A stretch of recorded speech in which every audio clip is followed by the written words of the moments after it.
আজকের এই প্রোগ্রামের বিশেষ অতিথি জনাব নাদিমুল ইসলাম নাদিম ভাই উপস্থিত আছেন। মহানগর দক্ষিণের যুগ্ম আহ্বায়ক জনাব ছিলেন উপস্থিত সৈয়দ মকিতুল্লাহ হাসান রঞ্জু ছিল উপস্থিত ছিলেন।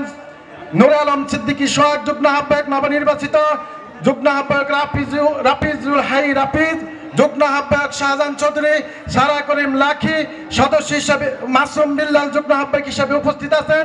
সদস্য হিসাবে উপস্থিত আছেন আওলাদ হোসেন ভূঁইয়া, কাজী মনসুর, রোবেল তালুকদার, এবিএম মোশাররফ হোসেন সহকারে যুবদল নবনির্বাচিত সকল নেতৃবৃন্দকে জানাই আমি আমার পক্ষ থেকে যুবদল ঢাকা মহানগর দক্ষিণে ও ইমন হোসেন আমিনুল ইসলাম ইমন সহকারে যুবদল ঢাকা মহানগর দক্ষিণের পক্ষ থেকে এবং আমার ব্যক্তিগত তরফ থেকে এবং জননেতা জনাব তারেক রহমানের পক্ষ থেকে জানাই সবাইকে রক্তিম শুভেচ্ছা ও বিপ্লবী অভিনন্দন।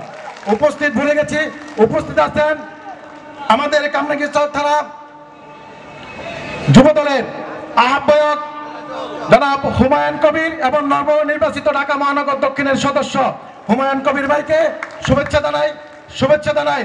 আজকের অনুষ্ঠানের বিশেষ অতিথি কামরাঙ্গীরচর থানা যুবদলের সদস্য সচিব জনাব সোহেল আরমানকে এবং যুগ্ম আহ্বায়ক হিসেবে আছেন নাসিরুল্লাহ, যুগ্ম আহ্বায়ক আছেন একেএম হুমায়ুন, যুগ্ম আহ্বায়ক হিসেবে উপস্থিত আছেন জনাব শফিকুল ইসলাম এবং মোহাম্মদ বিল্লাল হোসেন।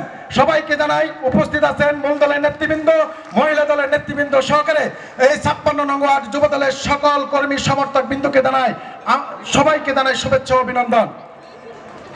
বন্ধুরা, বিগত ৭.৫ বছর আন্দোলন সংগ্রামের আন্দোলনের এই ফসল আমরা আজকে গণতন্ত্রের রাষ্ট্রে ফিরে যেতে শুরু করেছি।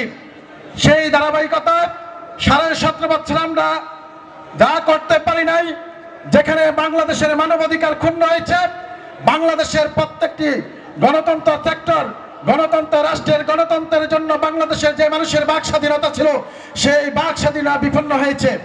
সেই থেকে উত্তোলনের মাধ্যমে জুলাই গণ অভ্যুত্থানের মাধ্যমে ৭.৫ বছর আমাদের নেতৃবৃন্দরা গুম হয়েছে এবং খুনের মাধ্যমে এবং কারাগারে বরণ করার মাধ্যমে আমরা নির্যাতন নিপীড়নের শিকারের মাধ্যমে আজকে একটি সুন্দর সুযোগ হয়েছে বাংলাদেশের গণতন্ত্র রাষ্ট্র প্রতিষ্ঠিতের জন্য। সেই ধারাবাহিকতায় আপনাদের মাঝে উপস্থিত হয়েছি জননেতা জনাব তারেক রহমানের নির্দেশে আজকে এখানে কর্মী সভায় আমরা সকলে উপস্থিত হয়েছি। সেই জন্য আমাদের নেতা তারেক রহমানের কিছু বাণী, কিছু নির্দেশনা আপনারা অবশ্যই শুনতে হবে। ইতিপূর্বে বাংলাদেশের 5 আগস্টের পূর্বেই গত 2.5 বছর পূর্বে বাংলাদেশের স্বাধীনতা সার্বভৌমত্ব রক্ষার জন্য গণতন্ত্র প্রতিষ্ঠিত করার জন্য আগামীতে বাংলাদেশের জাতীয়তাবাদী দল জনগণের ভোটে ম্যান্ডেটের মাধ্যমে বাংলাদেশের গণতন্ত্র প্রতিষ্ঠিত হলে এবং একটা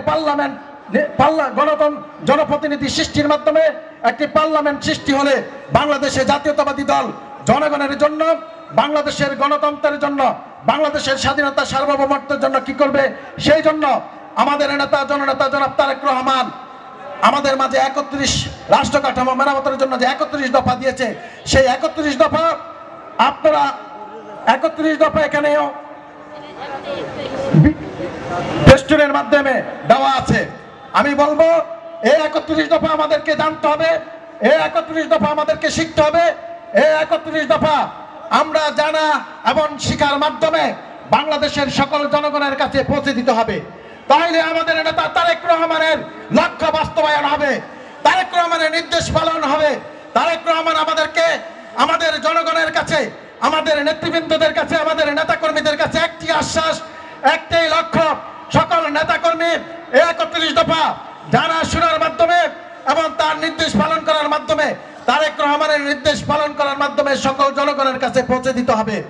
আপনারা কি তারেক রহমানের সেই 31 দফা বাস্তবায়ন করার জন্য কি সবাইকে একমত আছেন না?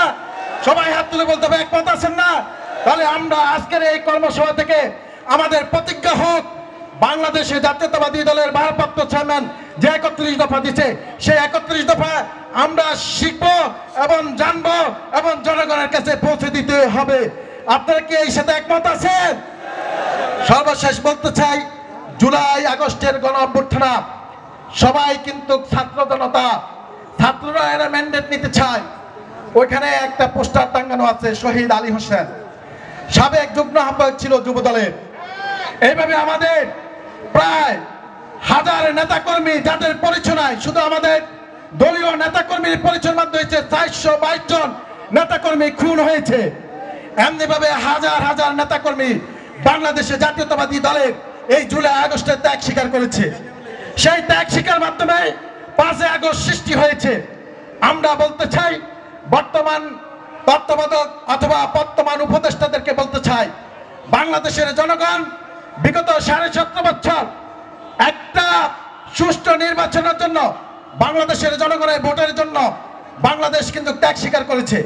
আমি আজকে তত্ত্বাবধায়ক সরকারদেরকে বলতে চাই, মাননীয় উপদেষ্টাদেরকে বলতে চাই, অতি বিলম্বে বাংলাদেশের জনগণের জন্য একটা রোড ম্যাপ তৈরি করেন এবং নির্বাচনের কমিশনের মাধ্যমে তফসিল ঘোষণা করেন এবং বাংলাদেশের জনগণের ভোটের একটা সময় সীমা নির্ধারণ করেন, যেন বাংলাদেশের মানুষ সুষ্ঠু ভোটের মাধ্যমে তাদের জনপ্রতিনিধি নির্বাচিত করতে পারে।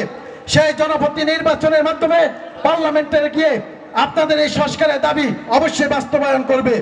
এই আশাবাদ ব্যক্ত রেখে সর্বশেষ আমরা আজকের এই স্লোগান থেকে আমাদের নেতা তারেক রহমানের আমাদের মার্কা স্লোগান দিয়ে আমি আমার বক্তব্য শেষ করব। সবাই বলতে হবে, কোনো মার্কা আছে? এই বলতে হবে, কোনো মার্কা আছে? জনগণের কোনো মার্কা আছে? তারেক রহমানের কোনো মার্কা আছে? এই খালেদা জিয়ার কোনো মার্কা আছে? যুবদলের সভাপতি আব্দুল মনির মুন্নার কোনো মার্কা আছে? সাধারণ সম্পাদক জনাব নুরুল ইসলাম নয়নের কোনো মার্কা আছে? জনাব মহানগর দক্ষিণ যুবদলের আহ্বায়ক জনাব খন্দকার এনামের কোনো মার্কা আছে? জনাব রবিউল ইসলাম নয়নের কোনো মার্কা আছে? বলতে হবে সেই মার্কা। জোরে বলতে হবে, কোনো মার্কা আছে? ওই সেই মার্কা, জনগণের মার্কা, খালেদা জিয়ার মার্কা, তারেক রহমানের মার্কা। আগামীতে ধানের শীষের মার্কা ভোট দিয়ে সবাইকে, জনগণের ভোট যখন দেওয়া শুরু হবে, ভোট কেন্দ্রে গিয়ে মানুষে ধানের শীষকে উৎফুল্ল করার জন্য সবাইকে আহ্বান জানিয়ে আমি আমার বক্তব্য শেষ করছি। খোদা হাফেজ। বাংলাদেশ জিন্দাবাদ, বাংলাদেশ জাতীয়তাবাদী যুবদল জিন্দাবাদ, শহীদ অমর আপসী নেত্রী বেগম খালেদা জিয়া জিন্দাবাদ, আমাদের নেতা জননেতা জনাব তারেক রহমান জিন্দাবাদ। সবাইকে ধন্যবাদ।